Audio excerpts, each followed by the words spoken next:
Hello students, আমি Namita ma'am জ্ঞানজ্যোতি coaching সেন্টারের পক্ষ থেকে তোমাদের সকলকে জানাই আরো একবার স্বাগত। তো স্টুডেন্টস, আজকের ক্লাসে আমরা যে বিষয় নিয়ে আলোচনা করব তা হলো হরপ্পা সভ্যতার নগর পরিকল্পনা সম্পর্কে। তো চলো দেরি না করে আমরা আজকের আলোচনা শুরু করি।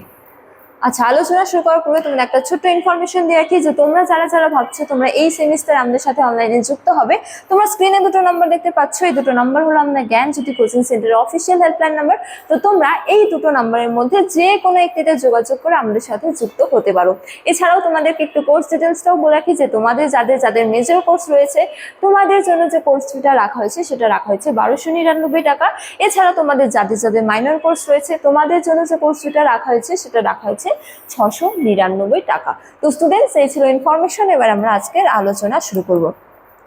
তো হরপ্পা সভ্যতার নগর পরিকল্পনার ক্ষেত্রে বলা যায় প্রথমতম যে নগর বিন্যাস কেমন ছিল। ঠিক আছে, তো হরপ্পা সভ্যতার যে নগর তাকে দুভাগে ভাগ করা যায়। ঠিক আছে, এক হলো সিটাডেল এবং আরেক হলো কি নিম্ন নগরী বা নিচু শহর। তো দেখো বলা হয়েছে যে পশ্চিম দিকে উঁচু কৃত্রিম মাটির ঢিবির ওপর তৈরি হয়েছিল কি সিটাডেল। ঠিক আছে, তো এই সিটাডেল মূলত বন্যা থেকে সুরক্ষিত এই অংশের শাসনকর্তা, তারপরে প্রশাসনিক আধিকারিকদের বাসভবন, শস্যাগোলা এবং কি বৃহৎ স্নানাগার অবস্থিত ছিল। অর্থাৎ এই সিটাডেলে যে প্রশাসনিক যারা রয়েছে শাসকরা তারা এই অঞ্চলে বসবাস করতো। কোথায়? সিটাডেল। এবং এই সিটাডেল কোথায় অবস্থিত ছিল? হরপ্পা সভ্যতার পশ্চিম দিকে যে উঁচু কৃত্রিম মাটির ঢিবি ছিল সেখানে। ঠিক আছে, তার সাথে কি রয়েছে? নিম্ন নগরী লক্ষ্য করা যায় হরপ্পা সভ্যতার নগর বিন্যাসে। তো এই নিম্ন নগরী কোথায় ছিল? পূর্ব দিকে ছিল। এটা ছিল নিচু সমতল এলাকা। ঠিক আছে, তো এখানে কারা বসবাস করতো? এখানে বসবাস করতো সাধারণ জনগণ, কারিগর ও ব্যবসায়ীরা। ঠিক আছে, ও সোজা রাস্তার সমন্বয়ে এটি সুনির্দিষ্ট আয়তাকার ব্লকে বিভক্ত ছিল। এটা আমরা পরে আলোচনা করব। তো হরপ্পা সভ্যতার নগর বিন্যাসের ক্ষেত্রে বলা যায় যে দু ধরনের নগর পরিলক্ষিত হয়। এক হলো সিটাডেল বা উঁচু ভূমি এবং আরেক হলো কি নিম্ন নগর বা নিম্ন নগরী বা সাধারণ নিচু শহর। ঠিক আছে, তো দেখো এই সিটাডেলের ক্ষেত্রে আরো বলা হয়েছে যে মহেঞ্জোদারো ও হরপ্পার মতো প্রধান নগরগুলি কেন্দ্রবিন্দু ছিল কি এই সিটাডেল। ঠিক আছে, তো এই যে সিটাডেল গুলি ছিল সেই সিটাডেল গুলি নদীর ভয়াবহ বন্যা থেকে রক্ষা পেতে প্রতিরক্ষার প্রাচীর ও উঁচু প্ল্যাটফর্মের উপর এটি গড়ে উঠেছিল। ঠিক আছে, তো বিলাসবহুল রাজপ্রাসাদের পরিবর্তে এখানে কি দেখা যায়? বৃহৎ স্নানাগার, শস্যাগোলা এবং কি সভা ঘরের মতো সর্বসাধারণের ব্যবহারের উপযোগী স্থাপত্য এখানে পরিলক্ষিত হয়। ঠিক আছে, তো এই গেল হরপ্পা সভ্যতার নগর বিন্যাস সম্পর্কে যে কি কেমন ধরনের নগর পরিলক্ষিত হয়। ঠিক আছে, এবারে আমরা আলোচনা করব সড়ক ব্যবস্থা বা রাস্তাঘাট নিয়ে। হরপ্পা সভ্যতার রাস্তাঘাটগুলি কেমন ছিল তা নিয়ে। ঠিক আছে, তো দেখো প্রথমতম বলা হয়েছে যে এই যে রাস্তাগুলো, হরপ্পা সভ্যতার রাস্তাগুলো মূলত সুনির্দিষ্টভাবে উত্তর থেকে দক্ষিণ এবং কি পূর্ব থেকে পশ্চিমে বিস্তৃত ছিল। অর্থাৎ একেবারে স্ট্রেট রাস্তা কিন্তু এই হরপ্পা সভ্যতায় পরিলক্ষিত হয়, যেগুলো ছিল কি সোজাসুজি উত্তর থেকে দক্ষিণে এবং কি পূর্ব থেকে পশ্চিমে। ঠিক আছে, কোনো ধরনের টেরা বেঁকা রাস্তা কিন্তু নির্মাণ করা হতো না। ঠিক আছে, তো যা শহরের স্বাভাবিক বাতাস চলাচলেও সাহায্য করতো। তো রাস্তাগুলি ছিল কি একেবারে সোজাসুজি রাস্তা, উত্তর থেকে দক্ষিণ এবং কি পূর্ব থেকে পশ্চিম, কোনো টারা বাঁকা রাস্তা লক্ষ্য করা যায় না। ঠিক আছে, তো রাস্তাগুলো একে অপরের ঠিক 90 ডিগ্রি বা সমকোণে ছেদ করতো। তো রাস্তাগুলি কি ছিল? সোজাসুজি উত্তর থেকে দক্ষিণ, পূর্ব থেকে পশ্চিম। তো এই রাস্তাগুলি একে অপরকে 90 ডিগ্রিতে ভাগ করতো। ঠিক আছে, বা সমকোণে ভাগ করতো একটি রাস্তা অপর রাস্তাকে। তো যা পুরো শহরকে পরিচ্ছন্ন আয়তাকার ব্লকে বিভক্ত করেছিল। তো এই যে রাস্তাগুলি সোজাসুজি ভাগ করছে একে অপরকে, তো এগুলি কি তৈরি করেছে? আয়তাকার ব্লক তৈরি করছে। ঠিক আছে, এছাড়াও বলা যায় যে প্রশস্ত প্রধান রাজপথের সাথে যুক্ত থাকতো অপেক্ষাকৃত সরু সংযোগকারী রাস্তা।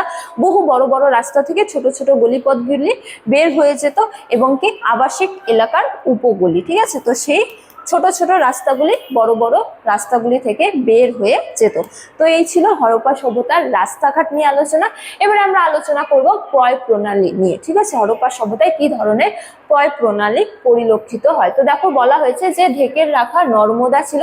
অর্থাৎ প্রতিটি ঘর থেকে সরু সরু নালা দিয়ে হলো হচ্ছে যে নোংরা বা আবর্জনা তা নির্গত হতো এবং সেই সরু সরু নালাগুলি দিয়ে বড় নালায় গিয়ে পড়তো, ঠিক আছে, আবর্জনা বা নোংরা। এরপর সেই বড় নালা থেকে আবর্জনা গিয়ে কোথায় পড়তো? নর্দমায়, ঠিক আছে। তো দেখো বলা আছে প্রতিটি ঘরের বজ্র জল ভূগর্ভস্থ ড্রেনের মাধ্যমে রাস্তার প্রধান ঢাকা নর্মদায় পৌঁছাতো এবং নিয়মিত নর্দমা পরিষ্কারের জন্য পাথরের ফলক বা পোড়া মাটির স্ল্যাব ব্যবহার করা হতো। অর্থাৎ এই যে নর্দমা থাকতো তাকে আবার ঢাকা দেওয়ারও ব্যবস্থা ছিল, ঠিক আছে, বা লক্ষ্য করা যায়। এছাড়া কি ছিল? কল্লোলকূপ ছিল, যেমন দেখো বলা হয়েছে যে কঠিন ময়লা জমার জন্য নির্দিষ্ট দূরত্ব অন্তর, অর্থাৎ কিছুটা দূরত্ব অন্তর অন্তর কি ছিল? গভীর ম্যানহোল বা পরিদর্শন কূপ ছিল, ঠিক আছে। অর্থাৎ এই নর্দমার পাশে কি ছিল? বড় বড় গর্ত ছিল, যেই গর্তগুলিতে কঠিন ময়লা জমতো, ঠিক আছে, যার ফলে অন্যান্য যে নর্দমা ছিল সেগুলো ছিল পরিষ্কার পরিচ্ছন্ন এবং নালাগুলিও কি ছিল? পরিষ্কার পরিচ্ছন্ন, ঠিক আছে। তারপরে দেখো বলা হয়েছে যে অনন্য নাগরিক স্বাস্থ্য, যে প্রাচীন মিশর বা মেসোপটেমিয়ার মতো বা মেসোপটেমিয়ার যে উন্নত ও স্বাস্থ্যসম্মত সুয়ারেজ ব্যবস্থা ছিল। অর্থাৎ এই যে হরপ্পা সভ্যতার পয় প্রণালী ব্যবস্থা, তা কিন্তু মেসোপটেমিয়া হোক, মিশরীয় সভ্যতা হোক, কোনো সভ্যতায় কিন্তু এত উন্নত ধরনের পয় প্রণালী ব্যবস্থা লক্ষ্য করা যায় না, ঠিক আছে। এবার আমরা আলোচনা করব যে ইটের নির্দিষ্ট পরিমাপ বা বলা যায় যে বাড়িঘরগুলি যে নির্মিত হয়েছিল সেই বাড়িঘরগুলির প্রধান বৈশিষ্ট্য নিয়ে, ঠিক আছে, যে হরপ্পা সভ্যতার ঘরগুলি কেমন ছিল। যেমন দেখো বলা হয়েছে যে মহেঞ্জোদারো থেকে কালীবঙ্গাল কয়েক শত মাইলের বিস্তৃত অঞ্চলের সর্বত্রই একই অনুপাতে রোদে শুকানো ও আগুনে পোড়ানো ইট ব্যবহার করা হতো, ঠিক আছে। তো এই যে হরপ্পা সভ্যতা, এই হরপ্পা সভ্যতা কিন্তু এক সুবিস্তীর্ণ অঞ্চল জুড়ে বিরাজ করছিল বা অবস্থান ছিল, ঠিক আছে।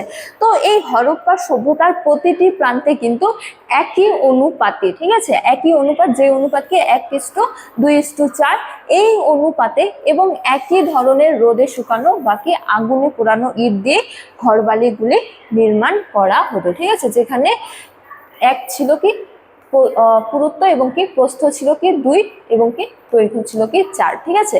তো এই অনুপাতে সমস্ত ঘরবাড়িগুলি নির্মাণ করা হয়েছিল।